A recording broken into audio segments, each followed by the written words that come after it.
Get out your pitchforks and torches. Time for the new and improved, not really worst persons in the world, with a new, nicer version of the music. The not really bronze goes to Senator Jay Rockefeller of West Virginia, a hearing today on TV retransmission consent. He says TV is ailing and there is, quote, endless barking on cable news. He adds, there's a little bug inside of me which wants to get the FCC to say to Fox and to MSNBC, out, off, end, goodbye. It would be a big favor to political discourse, to our ability to do work here in Congress, and to the American people to be able to talk with each other and have some faith in their government, and more importantly, in their future. Two things. Senator Rockefeller has repeatedly volunteered to me that he is a devoted viewer of this program. We're on MSNBC, Senator. And more importantly, the FCC, the Federal Communications Commission, does not have any control over the content of cable television. Mr. Rockefeller is on the Senate Committee on Commerce, which has oversight on communications, so you'd think you could ask somebody about that little detail. The not really...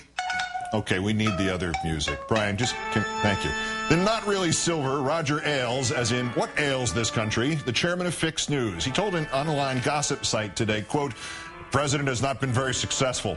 Ailes added he had had to be told by the French and the Germans that his socialism was too far left for them to deal with. Ailes added he just has a different belief system than most Americans. Given Mr. Ailes' befuddled past, pro-Nixon, obsessed with damaging NBC after he fired him, it is absolutely possible that Ailes thinks he is speaking of public opinion and not public opinion he helped to manufacture. One of Ailes' Fox News websites today attacked the president for his new children's book. Obama praises Indian chief who defeated U.S. general. That's the cleaned up version. The original headline read, Obama praises Indian chief who killed U.S. general. His most controversial choice may be Sitting Bull, who defeated Custer at Little Bighorn, a Sioux medicine man who healed broken hearts and broken promises. Seriously, we've reached the point where Fox News is still rooting for General Custer at Little Bighorn. Have Ailes take Beck and Hannity and O'Reilly and go to the memorial in Montana and start chanting, USA, USA. But our winner, Pam Geller. If anybody committed the original sin of stirring up the blind, stupid anger that is religious hatred in this country, it's this buffoon.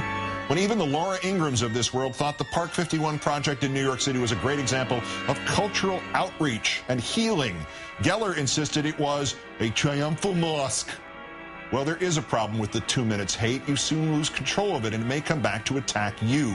It spread from a proposed Islamic center in New York to an actual mosque bombing in Jacksonville to protests in Tennessee to this moronic anti-Sharia law in Oklahoma, and now Phoenix.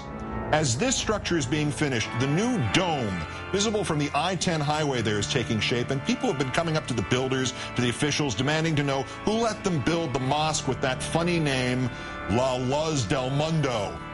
It's La Luz del Mundo, the light of the world. It's not a mosque. It's a multi-denominational church, a multi-denominational Christian church. Nice work, Ms. Geller. Now you've got Islamophobes protesting a church. Pam Geller, today's worst person in the world. Not really.